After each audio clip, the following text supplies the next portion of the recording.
మీరు ఇంజనీరింగ్ చేశారా? జాబ్స్ కోసం సెర్చ్ చేస్తున్నారా? 3600 మందికి పైగా స్టూడెంట్స్ కి జాబ్స్ వచ్చేలా చేసిన code Gyan 100 days software course లో జాయిన్ అవ్వండి. మీ కెరియర్ ని బిల్డ్ చేసుకోండి. Welcome to Suman TV. నేను మీ సుమన్ టీవీ నాగ్. ఈ వీడియోను పూర్తిగా చూడండి. ఓనర్స్ కొంతమంది ఏం చేస్తారనంటే, వీళ్ళు రెంట్ ఇన్ టైంలో కట్టినా సరే ఓనర్స్ కొంతమంది హెరాస్ చేస్తూ ఉంటారు కదా. హెరాస్ చేసేటువంటి వాళ్ళకి లీగల్గా ఎలాంటి రెమెడీస్ ఉంటాయి, దీంట్లో ఉండేటువంటి వాళ్ళు ప్రతి ఒక్కరు ఈ వీడియోని పూర్తిగా చూడండి. కుదిరితే మీ అపార్ట్మెంట్లలోనూ మీ ఇళ్లలోనూ షేర్ చేసుకోండి. ఎక్కడ ఏదైనా చిన్న ప్రాబ్లం ఉంది అని అంటే టోల్ ఫ్రీ నెంబర్ లాగా ఎక్కడే కాంటాక్ట్ నెంబర్ మీకు హైకోర్టు అడ్వకేట్ అలగర్ రవీంద్రనాథ్ దగ్గర కాంటాక్ట్ నెంబర్ కనిపిస్తుంది. దాన్ని మీరు కాల్ ఆర్ మెసేజ్ వాట్సాప్ చేసినా సరే మీ సమస్యను మీరు చెప్పొచ్చు అపాయింట్మెంట్ తీసుకొని. So coming to subject. Hello sir. Nagaraju గారు. సార్, అద్దెంట్లో ఉండేటువంటి వాళ్ళు కామన్గా ఫేస్ చేసేటువంటి ప్రాబ్లమ్స్ అన్న హరాస్మెంట్ ప్రాబ్లమ్స్, ఇవి ఎన్ని రకాలుగా ఓనర్స్ ఇబ్బంది పెడుతూ ఉంటారు జనరల్గా, అండ్ ఎలా అర్థం చేసుకోవాలి అటువంటి వాటిని? నాగరాజు గారు, టెనెంట్స్ సంబంధించి కూడా కొన్ని హక్కులు అయితే ఉంటాయి నాగరాజు గారు. కొన్ని సందర్భాల్లో మనం అద్దెలలో ఉండాల్సిన పరిస్థితి వస్తుంది. అది బ్యాచులర్ లైఫ్లో ఉన్నావా, లేకపోతే ఫ్యామిలీతో కలిసి ఉన్నావా, అపార్ట్మెంట్లో ఫ్లాట్స్లో ఉండడం కావచ్చు, లేకపోతే షాప్స్లో రెంట్కి కూడా ఉండొచ్చు, ఏ సందర్భమైనా కావచ్చు. అద్దెదారులకు కూడా కొన్ని హక్కులు అయితే చట్టపరంగా కొన్ని రక్షణ హక్కులు కూడా ఉంటాయి. ప్రతి ఒక్కరు కూడా తెలుసుకోవాల్సిన అవసరం అయితే ఉంటుంది. అయితే కొన్ని సందర్భాల్లో ఇంటి యజమానులు అన్ని చోట్ల మంచి వాళ్ళు అయితే ఉండే అవకాశం చాలా తక్కువ.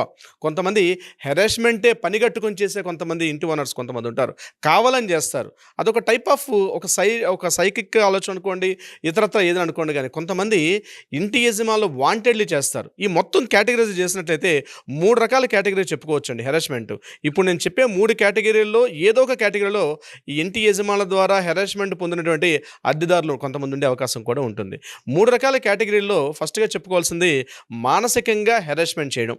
మెంటల్ హెరాస్మెంట్ అనేది ఇది ఫస్ట్ స్టేజ్లో ఉంటుంది. ఇది బయటికి కనిపించదండి. చెప్పులోని రాయి చెవులోని జోరీగా కంటిలోను నలుసు ఇంటిలోని పోరు అంటారు చూసారా. ఆ ఇంటిలోని పోరు అన్నది బయటికి కనబడదు నాగరాజు గారు. ఇంటి ఓనరు పైనే ఉంటాడు, కిందన అంటే 2 ఫ్లోర్స్ అనుకో, ఇండిపెండెంట్ హౌస్ నేను చెప్తున్నాను. పైన సెకండ్ ఫ్లోర్లో ఉంటాడు, ఫస్ట్ ఫ్లోర్ రెంట్కి ఇస్తాడు. ఇక వాళ్ళ బాధలు వర్ణాతీతం అండి. ఏ రకంగా ఇబ్బంది పెడతారంటే, ఒకటే స్టేర్ కేస్ ఉంటుంది, ఒకటే లిఫ్ట్ ఉంటుంది. వచ్చేటప్పుడు వెళ్ళేటప్పుడు ఖచ్చితంగా ఆ లిఫ్ట్ డోర్ లాంచ్ చేయండి అని చెప్తూ, స్టేర్ కేస్ మీద వెళ్ళేటప్పుడు కూడా అక్కడ చిన్న దుమ్ము పడినా, ఒక ధూళి పడినా ఇమీడియట్గా ఫోన్ చేసి, సార్ అక్కడ పలానా స్టెప్స్ మీద దుమ్ము పడింది, మీరు క్లీన్ చేసుకోలేదు, చిన్న మరక పడింది, క్లీన్ చేయలేదు. ఇంకా పైన ఉన్నారంటే నెత్తి మీద ఉన్నారంటే నెత్తి మీద మనకు ఒక ఇబ్బందులు పెట్టడం మామూలుగా ఉండదు, ముఖ్యంగా ఇండిపెండెంట్ హౌస్లో. ఇక అపార్ట్మెంట్ల పరిస్థితి నేను తర్వాత చెప్తాను. ఈ ఇండిపెండెంట్ హౌస్ల పరిస్థితి ఎలా ఉంటుందంటే, ఆ మెట్ల మీద వెళ్ళేటప్పటి నుంచి స్టార్ట్ చేస్తారు. చిన్న మరక పడిన గోడ దగ్గర చిన్న ఆ సున్నం అక్కడ పెచ్చులోడిపోయినా ప్రతిదీ కూడా కారణం మీరే అని చెప్తూ, ఇక ఏదో మనం పని మీద వెళ్తుంటాం, లిఫ్ట్ డోర్ వేయలేదు, లిఫ్ట్లో ఎలా జరిగిందని చెప్తూ, ఆ లిఫ్ట్లో కూడా దుమ్ము ఉందని, ఇంకా ఎన్ని రకాలుగా టార్చర్ పెట్టాలంటే మానసికంగా మామూలుగా ఉండదు. నేను చెప్పే చాలా చిన్నదిగా అనిపిస్తాయి నాగరాజు గారు, కానీ ఆ అనుభవించాడుగా బాధ ఏంటో తెలుసు అక్కడ ఆ పరిస్థితి ఎలా ఉంటుందో. ఇక ఇంటి లోపలికి వస్తే చిన్న సౌండ్ వచ్చినా, ఇంట్లో చిన్న మేక్ కొట్టినా, ఇంట్లో చిన్న పెచ్చులుడినా ప్రతిరోజు రావడం చూడడం మీరు నవ్వుతారు కానీ వాస్తవాలు సార్. ఎందుకంటే హైదరాబాద్లో ఆ బాధలు మేము ఒక 10 ఏళ్ళ పాటు పడొచ్చాం కాబట్టి, ఇంటి ఓనర్స్ ఇంటి పైన ఉన్నారంటే ఆ బాధ. దీని మీద సినిమాలు కూడా చాలా వచ్చాయి. ఆ మధ్య ఒక సినిమా కూడా వచ్చింది, ఒక 20 years బ్యాక్, చిత్రం బలార విచిత్రం సినిమా కూడా వచ్చిందండి. అందులో బ్రహ్మానందం ఎందుకు కూడా బ్యాచులర్స్ లైఫ్ ఉంటారు, పైన కింద ఫస్ట్ ఫ్లోర్లో గరుడాచలం పెడతారు, కోట శ్రీనివాస్ లాగా ఉంటారు. వాళ్ళ బాధలు చూడాలంటే ఇంటి ఓనర్స్కి ఇంటి టెనెంట్స్కి మధ్య బాధలు చూడాలంటే ఫన్నీగా ఉన్న చాలా అద్భుతంగా తీసిన సినిమా అది. నేను ఆ సినిమాని ప్రమోట్ చేయడం ఉద్దేశం కాదు. బాధలు ఏ రేంజ్లో ఉంటాయి, మానసికంగా బాధ. ఇంటిలోనే కాస్త మంచం సౌండ్ వచ్చిందంటే పరిగెత్తుకుంటూ బయటకు వచ్చేస్తారు. ఏదో జరిగిపోతుంది, మా ఇంట్లో ఏం జరిగిపోతుంది చెప్పండి అని చెప్పేసి. ఇంట్లో కాస్త గోడ మేకొట్టామంటే పరిగెత్తుకుంటూ వస్తారు. ఇదొక టైప్ ఆఫ్ బాధ. అయితే మానసికంగా పెట్టే బాధలు మామూలుగా ఉండవండి. ఇంట్లో ఆడపిల్లలు కానీ పొరపాటు ఇంట్లో ఉన్నారంటే వాళ్ళ పర్సనల్ విషయాలు కూడా జోక్యం చేసుకుంటారు. మీ అమ్మాయి ఆ రోజు అక్కడ ఉంది, మీ అమ్మాయి బస్ స్టాండ్ నిలబడింది, వాళ్ళ నాన్నగారికి ఫోన్లు చేసి చెప్తుంటారండి, అక్కడ ఎందుకు నిలబడ్డారు, ఈ అమ్మాయి అక్కడ నిలబడింది, ఈ అమ్మాయి అక్కడికి ఎందుకు వచ్చింది అంటే వ్యక్తిగత విషయాల్లో కూడా జోక్యం చేసేసుకుంటారు నాగరాజు గారు. ఈ ఓనర్స్ వాళ్ళ హద్దులు దాటిపోయి వ్యక్తిగతంగా కూడా వచ్చేస్తారు. మానసికంగా టార్చర్ అంటే, ఇంటికి పొరపాటున మన చుట్టాలు వచ్చారనుకోండి, ఆ రోజు ఇంటికి మనకి ఎవరైనా, ఇక మన బాధ వర్ణాతీతం, నాకు చెప్పుకోవడానికి కూడా ఇంకా కష్టం. ఇంటికి ఎంతమంది వచ్చారు, ఎన్ని బకెట్ నీళ్ళు వాడుతున్నారు, ఎంతమంది లెక్కలు వేస్తారనమాట. ఎన్ని బకెట్ నీళ్ళు వాడుతున్నారు, ట్యాంక్ ఫుల్ అయిందా లేదా, ప్రతి నెల మీరు కట్టే కరెంట్ బిల్ ఎంత అవుతుంది, ఈసారి మీ ఇంట్లో 10 మంది వచ్చారు కాబట్టి ఈ దఫా మీరు ఎక్స్ట్రా ఒక అమౌంట్, ఈ సెట్ నెంబర్ 500 రూపీస్ 1000 రూపీస్ పెంచమని చెప్పి మన బంధువులకి చెప్పుకోలేము, రావద్దని చెప్పలేము. వచ్చిన తర్వాత ఇంటి ఓనర్‌తో పడే బాధలు మామూలుగా ఉండవు. చాలా దయనీయంగా ఉంటాయి ఆ మానసికంగా పడే బాధలు. దీనికి రెమెడీ ఏంటంటే సెక్షన్ 503 అండ్ 504 మానసికంగా గానీ ఎవరైనా ఇట్లాంటి బాధలు పడితే ఇమ్మీడియేట్‌గా ఈ సెక్షన్ ప్రకారం వాళ్ళ మీద సివిల్ కోర్ట్‌లో లీగల్‌గా చర్యలు తీసుకునే హక్కు కూడా ఒక టెనెంట్‌గా ఉంది. ఇంతే కాకుండా నాగరాజు గారు రాత్రిపూట గట్టిగా మాట్లాడడం, బిగ్గరగా మాట్లాడడం, మనం రెంట్ పే చేసినప్పుడు కూడా ఇంకా 15 రోజులు ఉంటుండగానే బిఫోర్ స్టార్ట్ చేస్తారు. సార్ పలానా టైంకి రెంట్ ఇవ్వాలి, నాకు అవసరం ఉన్నాయి కాబట్టి ఖచ్చితంగా పేమెంట్ చేయని చెప్పి ఇంకా 15 రోజుల ముందు నుంచి స్టార్ట్ చేస్తారు. ఫోన్ చేయడం, మెసేజ్లు పెట్టడం, ఆ టైంకి నాకు రెంట్ కావాలని చెప్పి పదే పదే గుర్తు చేస్తూ మాట్లాడడం. ఇది కాకుండా రాత్రి ఇంటికి వచ్చి తలుపులు తట్టడం, అంటే ఏ చిన్న సౌండ్ వచ్చినా ఏమొచ్చినా అర్ధరాత్రి అపరాత్రం లేకుండా ప్రతిసారి ఇంటికి వచ్చి తలుపులు తట్టడం. అంటే ఈ టైప్ ఆఫ్ కార్యక్రమాలన్నీ కూడా ఇది అదని కాదు నాగరాజు గారు. వాళ్ళు పెట్టే చార్జెస్ నేను చెప్తున్నాను కదండి, ఇండిపెండెంట్ హౌస్ల్లో కానీ, అపార్ట్మెంట్లో కానీ, షాపుల్లో కావచ్చు, ఎక్కడున్న టెనెంట్స్కైనా వెళ్తూ కాసేపు ఆగా లోపలికి వెళ్ళి ఒకసారి అంతా చూసుకుంటూ కరెక్ట్గా ఉన్నాయా లేదని చెప్పి ఆ చేదస్త మనుషులు కూడా ఉన్నారండి ఇప్పటికి కూడా. ఇంకా రెంట్స్కి ఇచ్చేవాళ్ళు పైన నుండి ఒకసారి ఇంటికి వస్తాడు, సార్ రావచ్చు అని చెప్పి లోపలికి వచ్చి కూర్చొని అన్ని ఒకసారి చెక్ చేసుకుంటూ కూడా వెళ్ళే మహానుభావులు ఇప్పటికి కూడా ఇంటి యజమానులు. ఇంకొంతమంది ఏం చేస్తుంటే పక్క టెనెంట్స్ ఉంటారనుకోండి, మనతో పాటు టెనెంట్స్ ఉన్నారంటే ఆ టెనెంట్స్ దగ్గర మన గురించి బ్యాడ్గా ప్రచారం చేయడం, ఆయనకి జాబ్ లేదు అని, అంటే వ్యక్తిగత విషయాలు, జాబ్ విషయంలో కావచ్చు, మన పర్సనల్ విషయాల్లో కావచ్చు, మన పిల్లల యొక్క ఎడ్యుకేషన్ కావచ్చు, జాబ్ విషయంలో కావచ్చు, ఇతరత్ర అన్ని విషయాలు, మన పర్సనల్ విషయాల్లో కూడా మన టెనెంట్స్ దగ్గర చాలా బ్యాడ్గా ప్రచారం చేసే ఇంటి యజమానులు రెంట్ సరిగ్గా కట్టినా కూడా పొరపాటు ఏదో సందర్భాల్లో ఒక రోజు లేట్ అయింది అనుకోండి, కాస్త అటు ఇంకా అవమానం మామూలుకరంగా ఉండదు. ఆ రోజు పొద్దున్న సాయంత్రం వరకు మన వాట్సాప్ మెసేజ్ చూస్తుంటే వాళ్ళే ఒక 20 మెసేజ్లు ఉంటాయి కంటిన్యూగా. అట్లా మానసికంగా వేధింపులకు గురి చేయడం అన్నది.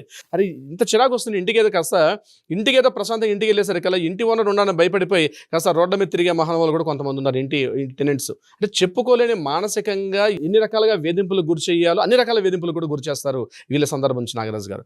వీళ్ళకి సరైన రెమెడీ ఏంటంటే లీగల్గా సెక్షన్ 503, 504 ప్రకారం వీళ్ళకి మానసికంగా ఉన్నప్పుడు దగ్గరలో ఉన్న సిటీ సివిల్ కోర్టులో దీని మీద ఒక పిటిషన్ వేసుకోవడం. ఇది కాకుండా రెంట్ కంట్రోలర్ అని చెప్పి ప్రతి మున్సిపల్ ఆఫీస్లో కూడా ఒక పర్సన్ ఉంటారు. ఈ టెనెంట్స్ యాక్ట్ ఉంది, AP Telangana rent control board ఉంటుంది, అందులో రెంట్ కంట్రోలర్ అని చెప్పి ఒక ఆయన ఉంటారు.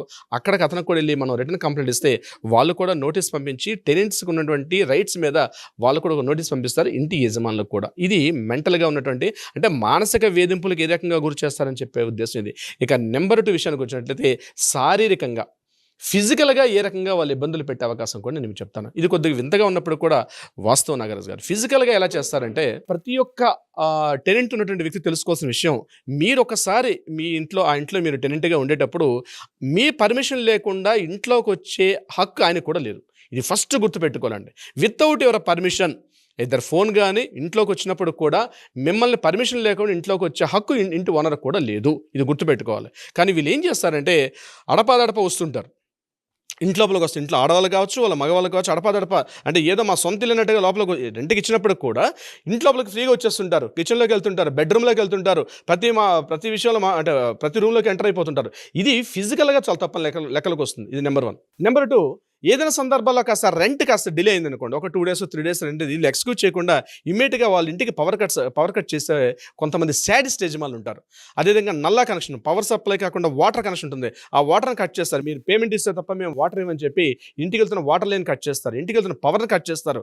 కింద నుండి మోటార్ అయితే జనరేటర్ ఉంటాయి, ఆ జనరేటర్ కనెక్షన్ కూడా ఇంటికి ఇచ్చే ప్రయత్నం చేయరు. ఇవన్నీ కూడా ఫిజికల్ డ్యామేజ్కి ఎందుకు వస్తుంది. అదే కాకుండా వాళ్ళ అద్దెదారులకు ఆస్తిని కూడా నష్టాన్ని కలిగిస్తారు. ఏ రకంగా ఆస్తిని కష్టం అంటే ఆ ఇంట్లో ఉన్న కిటికీలు అవి డ్యామేజ్ చేయడం. అంటే వాళ్ళు ఉన్న వీళ్ళ హౌస్ అయినప్పుడు కూడా ఫిజికల్గా ఇంట్లో చొరబడి కాస్త ట్రెస్ పాసింగ్ అంటారు, లోపలికి ఇంట్లో చొరబడి ఆ తలుపులు కొట్టడం కానీ, లేకపోతే కిటికీలు బ్రేక్ చేయడం కానీ, గ్లాస్ బ్రేక్ చేయడం కానీ. అంటే గట్టిగా వర్షం పడుతుంది అనుకోండి, నేను చెప్తాను రైన్ సీజన్లో, ఆ పక్కన ఏదో మామిడి చెట్టు ఏదో ఉంటుంది. ఆ సందర్భాలు వీళ్ళు ఏం చేస్తారంటే ఇంకా వీళ్ళు అంటే ముందు అలర్ట్ అయిపోతారు, వీళ్ళు ఫాస్ట్గా పరిగెత్తి వెళ్ళి వీళ్ళు ఆ ఇంట్లోకి వెళ్ళి ఆ కిటికీలన్నీ సర్దేసుకోవడం. అంటే మా ఇల్లుది అంటే వాళ్ళకి రెంట్కి ఇచ్చే కనీస జ్ఞానం కూడా మర్చిపోయి వీళ్ళ ఇంట్లోకి వెళ్ళి వీళ్ళ ఇంట్లో మన సొంత ఇంటికి ప్రవర్తిస్తారు. ఒక్కోసారి ఆ ఇంట్లో కాస్త మాట పెరిగింది అనుకోండి, ఫిజికల్ డ్యామేజ్ చేస్తారు. వాళ్ళ ఇంట్లో ఉన్నటువంటి టెనెంట్స్ యొక్క ప్రాపర్టీస్, టీపై కావచ్చు, చైర్స్ కావచ్చు, ఇంట్లో టీవీ కావచ్చు, అంటే కాస్త మాట గట్టిగా వచ్చిన సందర్భాల్లో వాళ్ళ ఫిజికల్ అంటే వాళ్ళు ఉన్నటువంటి ఐటమ్స్ని కూడా వాళ్ళు డ్యామేజ్ చేసే స్థాయికి వెళ్తారు. ఇది కాకుండా ఇంకా కాస్త పరిణితి పెరిగింది అనుకోండి, కొట్టుకోవడాలు, తిట్టుకోవడం స్థాయి కూడా మనం చాలా సందర్భాల్లో చూస్తాం. కొన్ని సందర్భాల్లో ఇది సత్యం నిమిత్తం వాస్తవాలు కూడా ఇంట్లో ఫాల్ సీలింగ్ దగ్గర కూడా కొన్ని చోట్ల కొన్ని ప్రైవేట్ ప్లేసుల్లో కూడా హిడెన్ కెమెరాస్ పెట్టడం కూడా, ఇది రీసెంట్గా మనకి గుజరాత్ జామ్నగర్లో ఒక కేసు కూడా బయటపడింది. జామ్నగర్లో జరిగిన సంఘటన కూడా అదే. అంటే హిడెన్ కెమెరాస్ పెట్టి వాళ్ళ యొక్క ప్రైవేట్ రూమ్స్లోకి వెళ్ళి తొంగి చూడడం అన్నది.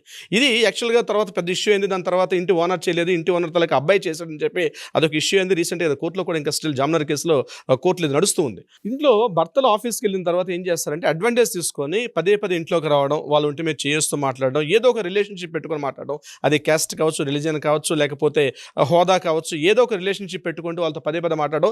ఇంకా స్థాయి మించి ఏం చేస్తారంటే వాళ్ళని బాడీని టచ్ చేసుకుంటూ వాళ్ళ ప్రైవేట్ బెడ్రూమ్లో కూడా వెళ్ళి మాట్లాడేంత అక్కడ దాకా కూడా ప్రయత్నం చేస్తారు నాగరాజ్ గారు. ఇది శారీరక హింస విషయానికి కిందకు వస్తుంది. ఇది సెక్షన్ 441 ట్రెస్ పాసింగ్, అంటే అనుమతి లేకుండా ఒక ఇంట్లోకి ప్రవేశించడం. అది మీరు అద్దెంట్లో ఉన్నప్పుడు కూడా మీరు సెక్షన్ 441 ప్రకారం ట్రెస్ పాసింగ్ ఎందుకు వస్తుంది. అదేవిధంగా 427 ఇది ఆస్తి నష్టం. BNS 231 ప్రకారం అయితే అక్రమంగా ప్రవేశించడం, మీ యొక్క అనుమతి లేకుండా మీ యొక్క ప్రైవేట్ ఇంట్లోకి, అంటే మీ ఇంట్లోకి అనుమతి లేకుండా ప్రవేశించడం BNS 231 కిందకు వస్తుంది. ఇవన్నీ కూడా శారీరకంగా చేసినటువంటి ఒక డ్యామేజెస్ కావచ్చు, హింస కావచ్చు, ఒక ఓనర్స్ చేస్తారు దీన్ని అడ్వాంటేజ్ తీసుకొని. సో ఇక్కడ థర్డ్ పాయింట్ నాగరాజ్ గారు, అడ్డంగా ఒప్పందం లేకుండా ఖాళీ చేయమని చెప్పడం. ఇది ఏ సందర్భాలు వస్తుందంటే చాలా ఓనర్స్, 95% ఓనర్స్, ఈ వర్డ్ చెప్పడానికి కూడా నేను సాధిస్తున్నాను, వీళ్ళు ఏం చేస్తారంటే ట్రాన్సాక్షన్స్ అంతా కూడా క్యాష్ పార్ట్లు ఇవ్వమని చెప్పి మాట్లాడతారు. వీళ్ళందరూ కూడా రెంట్కి ఇస్తారు. సార్ ఈ రెంట్ కూడా మీరు ఎక్కడ కూడా మీరు ఆన్లైన్లో కానీ, ఫోన్పేలు కానీ, గూగుల్ పే కానీ ఎటువంటి ఒక వైట్ ట్రాన్సాక్షన్ కాకుండా మాకు క్యాష్ ఇవ్వాలి అని చెప్తారు. ఈవెన్ అడ్వాన్స్ తీసుకున్నప్పుడు కూడా వాళ్ళు అడ్వాన్స్ అమౌంట్ కూడా మీరు క్యాష్లోనే తీసుకుంటారు. ఎవ్రీ మంత్ రెంటల్ అమౌంట్ ఏదైతే పే చేస్తారో అది కూడా క్యాష్లో తీసుకుంటారు.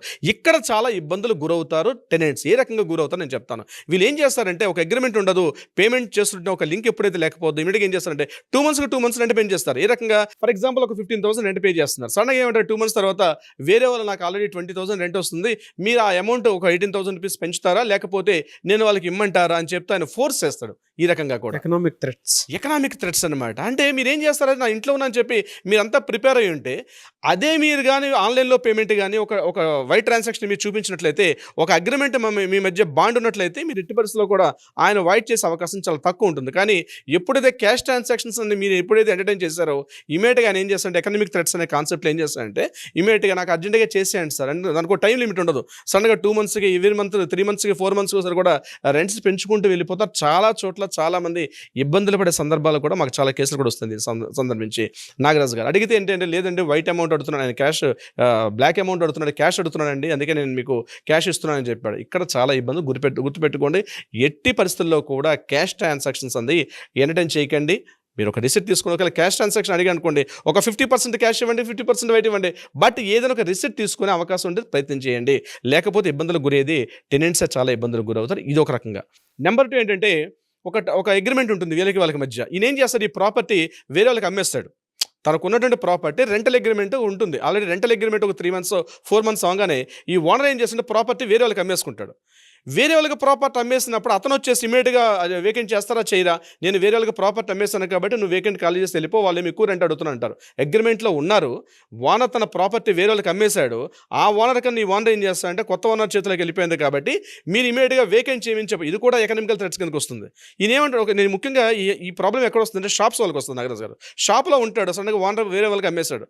ఇక్కడ లీగల్ రైట్స్ ఏంటంటే ఒకవేళ ప్రాపర్టీ అమ్మినా సరే, ఓనర్ తన ప్రాపర్టీ వేరే వాళ్ళకి అమ్మినా సరే, కొత్తగా వచ్చినటువంటి ఓనర్కి ఈ పాత అగ్రిమెంట్ని కంటిన్యూ చేయాల్సిన అధికారం ఉంటుంది. ఇది యాక్చువల్గా యాక్ట్ చెప్పేది కూడా అదే అనమాట. సో కొత్త ఓనర్ కాబట్టి నేను ఓవర్నెట్గా అగ్రిమెంట్ క్యాన్సిల్ అయిపోతుందండి, కొత్త రేటు ప్రకారం ఈ రేట్ ఇస్తే తప్పి మిమ్మల్ని ఉంచుతాను, లేకపోతే వేరే వాళ్ళకి ఆ షాప్ నేను రెంట్కి ఇస్తానంటే కుదరదు. పాత అగ్రిమెంటే కంటిన్యూ అవుతుంది. మీరు ప్రాపర్టీ ఓనర్ అమ్మేసినా సరే ఇదే ఉంటుంది. ఇది కూడా ఒక టైప్ ఆఫ్ ఎకనామికల్. ఈ యొక్క కాన్సెప్ట్ తెలుసుకోకపోతే టెనెంట్స్ చాలా ఇబ్బందులు పడే అవకాశం కూడా ఉంటుంది నాగరాజు గారు. మరికొన్ని సందర్భాల్లో రెంట్ ఏదైతే పే చేస్తుంటామో సడన్గా చెప్పా పెట్టకుండా ఓవర్ నైట్ ఫోన్ చేసేసి నాకు అర్జెంటుగా ఎక్స్పెన్సెస్ పెరిగాయి కాబట్టి మీరు రెంట్ పెంచండి అని చెప్పే ఓనర్స్ కూడా కొన్ని సందర్భాల్లో ఉంటారు. మరికొన్ని సందర్భాల్లో కాషన్ డిపాజిట్ మనం ఫస్ట్ ఇనిషియల్గా ప్రాపర్టీకి మనం వెళ్ళేటప్పుడు కాషన్ డిపాజిట్ పే చేస్తాం. ఒక 2 months 3 months, కొన్ని సందర్భాల్లో బిజినెస్ బాగా డిమాండ్ ఉన్న ఏరియాలో అయితే 6 months కూడా తీసుకున్న సందర్భాల్లో ఉన్నాయి. అటువంటి సందర్భాల్లో అర్జెంటుగా వేకెంట్ చేయమని చెప్తారు. కాషన్ డిపాజిట్గా ఏదైతే ఆ అమౌంట్ పే చేస్తామో అది ఎట్టి పరిస్థితుల్లో మీకు ఇచ్చే అవకాశం లేదు. ఎందుకంటే ఆ డ్యామేజ్ ఏంది, ఈ డ్యామేజ్ ఏందని చెప్పి ఏవో దొంగ లెక్కలని ప్రిపేర్ చేసేసి దీనికి సరిపోయింది కాబట్టి నేను మీ కాషన్ డిపాజిట్ వెనక్కి ఇచ్చే అవకాశం లేదని చెప్పి కూడా దాన్ని తప్పించుకునే ప్రయత్నం చేస్తారు కొంతమంది ఓనర్స్.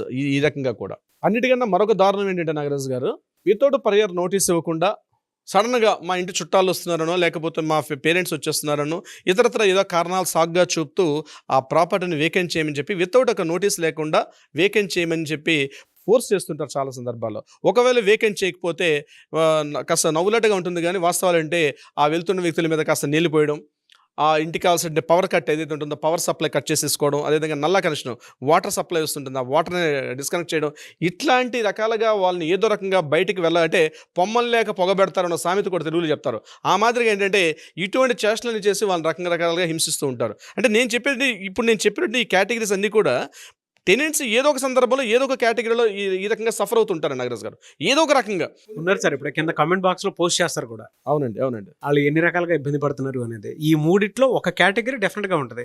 దీనికి ఎలా సార్ అంటే ఎలాంటి శిక్షలు? ఫస్ట్ ఏంటంటే నాగరాజ్ గారు తెలుసుకోవాలి, రైట్స్ తెలుసుకోవాలి. ఒక అడ్వకేట్ సంప్రదించడం వెరీ వెరీ మోస్ట్ ఇంపార్టెంట్. మీకు కాస్త అబ్యూజ్ లాంగ్వేజ్గా ఫిజికల్గా కొట్టడం కానీ, లేదా మానసికంగా ఇబ్బంది పెట్టడం కానీ, లేకపోతే వాళ్ళకు ఉన్నటువంటి ఇప్పుడు మన అగ్రిమెంట్ ఒక రెంటల్ అగ్రిమెంట్లో ఉండేటప్పుడు ఆ అగ్రిమెంట్ని వాయిడ్ చేసేటప్పుడు తప్పనిసరిగా దగ్గరగా ఉన్న రెంట్ కంట్రోల్ బోర్డు ఏదైతే ఉందో అక్కడ ఉన్నటువంటి రెంట్ కంట్రోలర్ అని ఒక పర్సన్ ఉంటారు, అతన్ని కాంటాక్ట్ చేయడం ఫస్ట్ ఇంపార్టెంట్. లేదా స్థాయి కాస్త ఎక్కువగా ఉన్నట్లయితే దగ్గరగా ఉన్న పోలీస్ స్టేషన్కి వెళ్ళి కంప్లైంట్ చేయడం ఉంది సెకండ్ పార్ట్. నెంబర్ 3 ఏంటంటే ఇండియన్ ఏపీ తెలంగాణ మన రెంట్ కంట్రోల్ అగ్రిమెంట్ యాక్ట్ ఒకటి ఉంది 1960 యాక్ట్ ప్రకారం. ఆ 60 యాక్ట్ ప్రకారం దగ్గరగా ఉన్నటువంటి సిటీ సివిల్ కోర్టులో మన ఎవిక్షన్ ఒక పిటిషన్ మన కంప్లైంట్ లాడ్జ్ చేయాలి.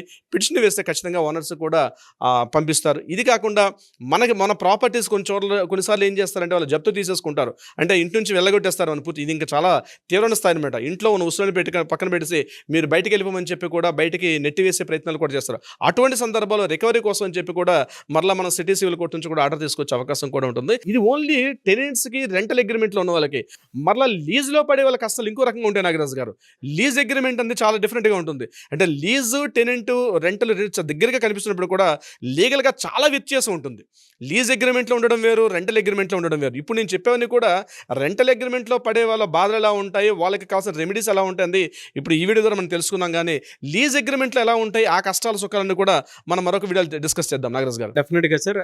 ఎలా సార్ అంటే మిమ్మల్ని అప్రోచ్ అవ్వాలి అని అంటే ఇన్ని ఇబ్బందులు ఏదో ఒక దాంట్లో కొంతమంది ఇబ్బంది పడుతూ ఉంటారు, ప్రాసెస్ ఏంటి? నాగరాజ్ గారు కింద స్క్రోల్ అవుతున్న నెంబర్ని కాంటాక్ట్ చేయగలిగితే మన లీగల్ టీం వాళ్ళకి అప్రోచ్ అవుతారు. అట్లీస్ట్ కాల్ చేయండి. కాల్ చేయకపోయినా అట్లీస్ట్ వాట్సాప్లో మెసేజ్ ఇచ్చినా ఇమీడియట్గా మన లీగల్ టీం వాళ్ళకి అప్రోచ్ అవుతారు, సలహా సంప్రదింపులు ఇచ్చే ప్రయత్నం చేస్తారు. అది కాకుండా లీగల్గా ఏదైనా న్యాయపరంగా పరిష్కారం కావాలంటే కూడా తప్పనిసరిగా ఆ విషయంగా కూడా ప్రయత్నం చేస్తారు Nagaraj garu. But prior appointment is the most important Nagaraj garu. Anyways thank you so much Ravindranath garu. Thank you so much Nagaraj garu. చూసారు కదా నా వీడియో. ఈ వీడియోపై మీ అభిప్రాయం కమెంట్ బాక్స్లో పోస్ట్ చేయండి. ముఖ్యంగా మీరు కనుక ఏ ఇబ్బంది ఉన్నా సరే రవీంద్రనాథ్ గారిని సంప్రదించాలి అనుకున్నా కూడా స్క్రీన్ మీద ఆయన కాంటాక్ట్ నెంబర్ కనిపిస్తుంది, హైకోర్టు అడ్వకేట్ అలాగే రవీంద్రనాథ్ గారు. సో ఆయనకి మీరు కాల్ ఆర్ మెసేజ్ వాట్సాప్ చేసి అపాయింట్మెంట్ బుక్ చేసుకోవచ్చు. ఈ వీడియో లైక్ చేయండి, షేర్ మాత్రం తప్పకుండా చేయండి. ఇలాంటి మరిన్ని వీడియోస్ కోసం మా ఛానల్ ఫాలో అవ్వండి. Thank you.